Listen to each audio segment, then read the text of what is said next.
Shalom saudara. Nungguin gak saudara?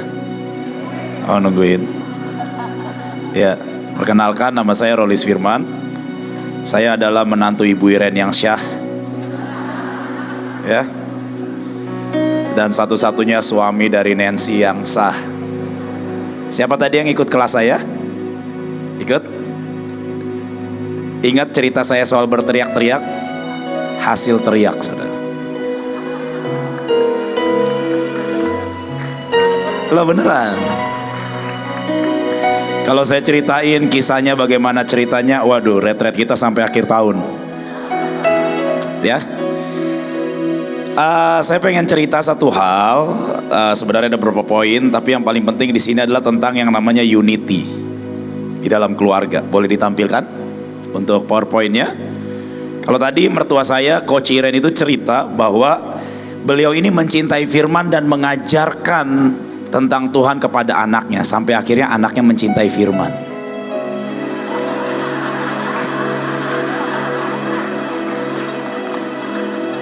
Ya kan? Hidup di dalam Tuhan tuh enak saudara. Diatur Tuhan sedemikian rupa. Tahun pas kami menikah, Tuhan kasih saya lagu. Dan ku dengar panggilan cinta menerobos. Ya itu, bisa kita lanjutkan ya. Oke, boleh ditampilkan PPT-nya. Hidup di dalam Tuhan itu, kalau kata Pak Yusak itu ngeri-ngeri sedap. Oke, menang dalam keluarga, menang dengan unity. Amin. Kalau kita ini bersatu, teguh, unity, gak ada yang bisa ngalahin kita saudara. Kita akan jadi keluarga yang utuh. Keluarga itu bukan cuma berbicara tentang keluarga kandung aja yang serumah, tapi kita keluarga bahtera, keluarga dalam pelayanan. Waktu kita punya unity, itu akan sangat solid dan akan sangat kuat. Alkitab mencatat bahwa tali 3 lembar tidak mudah diapain? Gak mudah dipatahkan saudara. Dan iblis coba menghancurkan dengan cara apa? Perpecahan.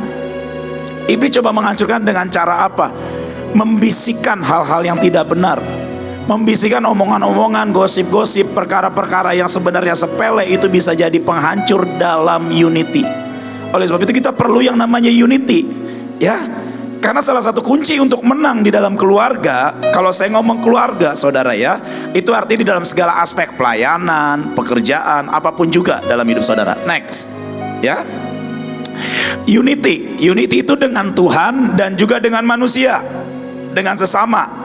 Dengan orang-orang yang ada di sekitarmu, kalau di rumah dengan keluargamu, ya. Kita perlu unity untuk menang di keluarga. Enggak terlalu penting siapa yang jadi nomor 1, saudara. Nah ini dari sisi saya sebagai laki-laki. Biasanya kan kalau laki-laki itu kan egonya kenceng ya, pride-nya tinggi. Bener gak yang cowok? Woi. Halah malu-malu. Tapi waktu saya doain buat acara ini, Tuhan bilang, nak gak penting untuk jadi nomor 1. Tapi yang terpenting adalah apa yang menjadi kehendak Tuhan terlaksana melalui keluarga kita.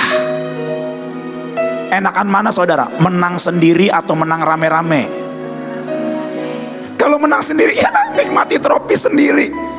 Kalau menang rame-rame bisa berbagi bersama-sama, ini piala kita. Enakan mana? Hidup sendiri atau hidup rame-rame? Kalau mau hidup sendiri, hidup di hutan. Enak hidup bersama ya enggak? Jadi enggak terlalu penting siapa yang jadi nomor 1, tapi yang terpenting adalah apa yang menjadi kehendak Tuhan itu terlaksana lewat hidup keluarga kita. Dan saya akan sangat bersyukur sama Tuhan kalau saya di keluarga kami bertiga ini akan banyak yang namanya apa ya, target-target ilahi yang tercapai waktu kami bersama. Yang maju duluan siapa? Nggak penting. Coach Iren maju, saya akan sangat bersuka cita. Istri saya maju, wah saya bakalan happy banget. Saya maju, mereka berdua yang happy. Happy bersama-sama saudara. Ya, next. Ya. Nah, unity itu mendatangkan yang namanya destiny dan berkat tergenapi dalam hidup kita. Ajaib banget nih unity ya. Matius 18 ayat 19 sampai 20. Dan lagi aku berkata kepadamu, jika 2 orang daripadamu di dunia ini, 2 orang dari 8 miliar. Bayangin, kita di sini berapa orang? Nggak kehitung ya. Saya nggak bisa hitung di sini berapa. Tapi 2 orang aja nih ya yang di sini sepakat minta apapun juga di dalam nama Bapa, itu diberikan dan dikabulkan kepada setiap kita, saudara. Apapun. Bukan Rolis firman yang ngomong, tapi firman Tuhan yang bicara.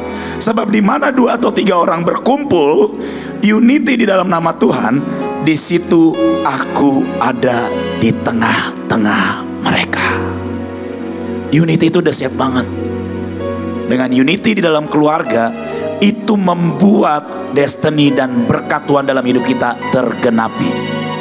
Saya ngomong sama anak-anak buah saya di sini, ada anak murid saya nggak ya? Ada Joy nggak ya? Ada Joy di situ kalau nggak salah. Saya bilang sama dia, Joy, coba kamu lihat di dalam hidup Kak Rolis, ada nggak yang tidak disertai oleh anugerah Tuhan? Saya ngelihat hidup saya anugerah Tuhan, saudara. Saya dapat istri cantik, saya dapat menantu yang menantu lagi bernubuat nih saya nih. Dikoreksi langsung sama ini nih, sama oma nih. Saya dapat mertua yang cinta banget sama saya, menantu paling dicintai, the one and only, kan. Kalau tadi istri saya bilang kado harta yang paling berharga yang diberikan, diwariskan dalam hidupnya adalah cinta Tuhan. Harta yang paling berharga yang diberikan oleh mertua saya salah satunya adalah anaknya. Dari sekian banyak laki-laki. Tapi unity, saudara, unity membuat berkat dan destiny kita itu tergenapi. Banyak banget tergenapi. Gak ada perkara yang terlalu sukar, walaupun kelihatannya sukar, tapi pada waktu unity itu akan digenapi dalam hidup kita. Ya, yang kedua, ya, unity itu juga next. Nah, membuat kita ini dilindungi dari setiap musuh kita, saudara. Karena saling menopang, saling mengcover, saling mendoakan. Ya, Roma 8 ayat 31. Sebab itu apakah yang akan kita katakan tentang semuanya itu? Jika Allah di pihak dan bersama kita, siapakah yang jadi lawan kita? Tadi mertua saya sama istri saya sudah cerita bahwa dasar yang paling kuat adalah kebenaran firman dan hadirat Tuhan dalam sebuah keluarga, dalam pelayanan, dalam hidup kita semua. Itu dasar yang paling penting.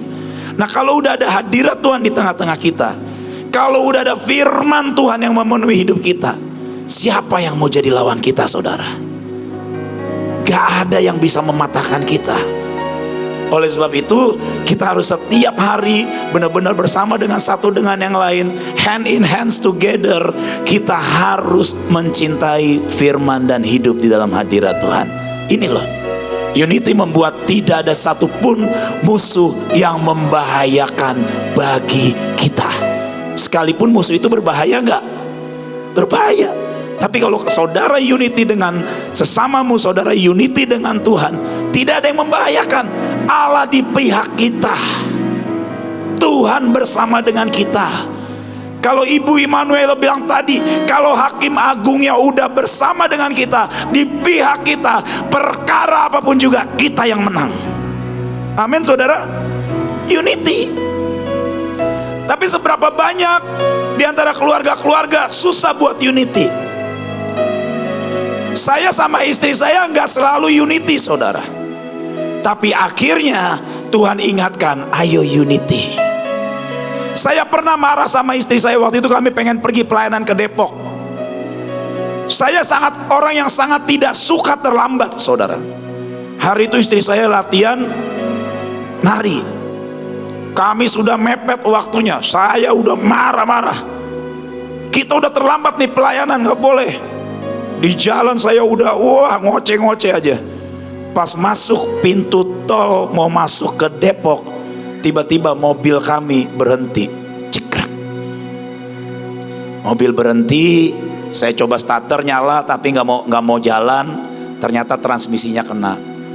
Akhirnya saya ngomong sama istri saya, kamu sama anak-anak yang lain pelayanan, saya nungguin mobil. Yang gak pengen terlambat saya, yang marah-marah saya, tapi akhirnya yang pelayanan istri saya. Saya nungguin mobil sampai pulang. Dan akhirnya mobil diderek ke bengkel. Orang bengkelnya bilang, Pak, biayanya sekian juta, cukup besar hari itu, saya gak punya duit segitu. Saya pulang, saya mampir ke sofa, ada kursi di sebelah kamar kami. Biasa tempat saya kalau misalnya setiap kali saya pulang, saya akan di situ, saya akan evaluasi apa yang terjadi hari itu. Saya doa sama Tuhan, dan Tuhan bilang, kamu bertobat, minta maaf sama istrimu. Loh, maaf kenapa? Ya kamu marah-marah. Lah kan terlambat Tuhan. Tapi hatimu marah, minta maaf. Udah, kalau sama Tuhan gak usah debat. Kalau disuruh minta maaf sama Tuhan, minta maaf. Saya datangi istri saya di atas tempat tidur, saya bilang, sayang, maafkan saya ya, saya marah sama kamu. Tadi Tuhan tegur saya. Tahu jawaban istri saya apa? Makanya lain kali dengerin istri. Siapa yang istrinya kayak begitu, bapak-bapak? Ada? Ada ya? Bersyukur sama Tuhan. Tuhan sedang uji caramu untuk unity, saudara. Loh, enak banget kalau kita ini hidup di dalam Tuhan, saudara. Hari itu Tuhan bicara sama saya. Jawabannya enak gak? Gak enak, Pak. Makanya dengerin istri. Saya udah dalam hati, udah gue minta maaf, digituin. Ya udah deh.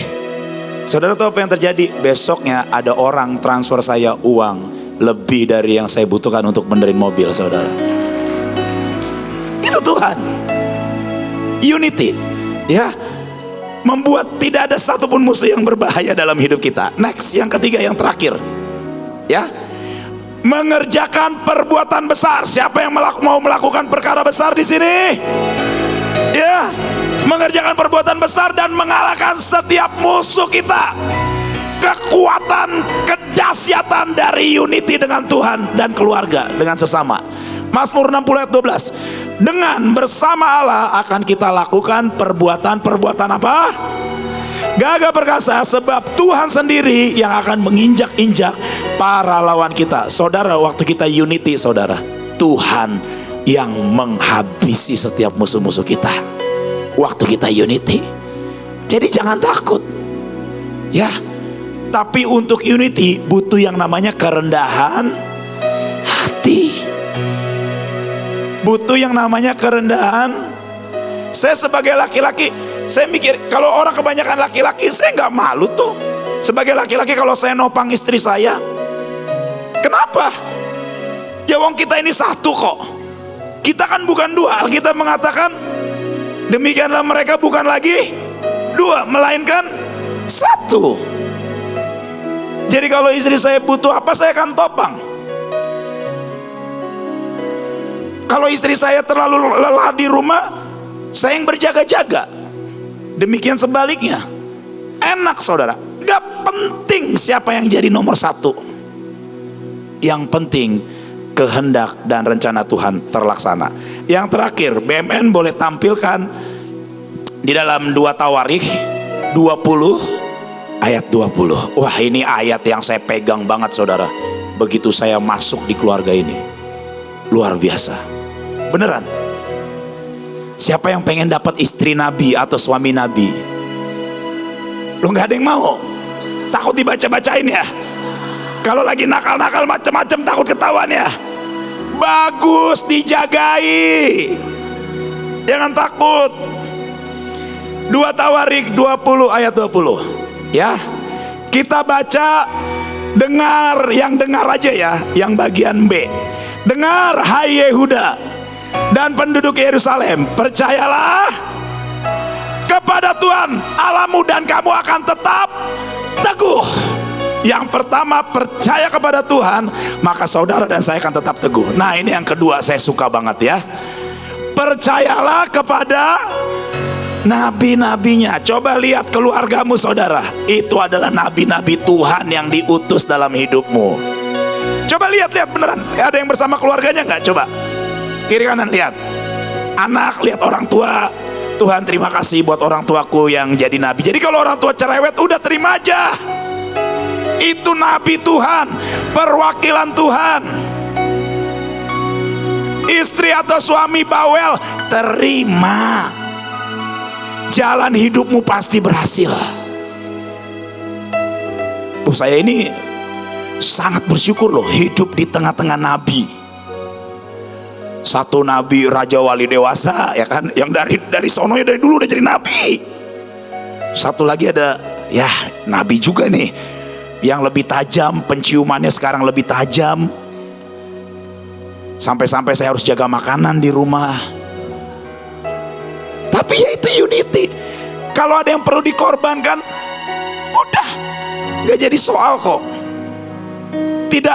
Tidak berhenti hidup kita.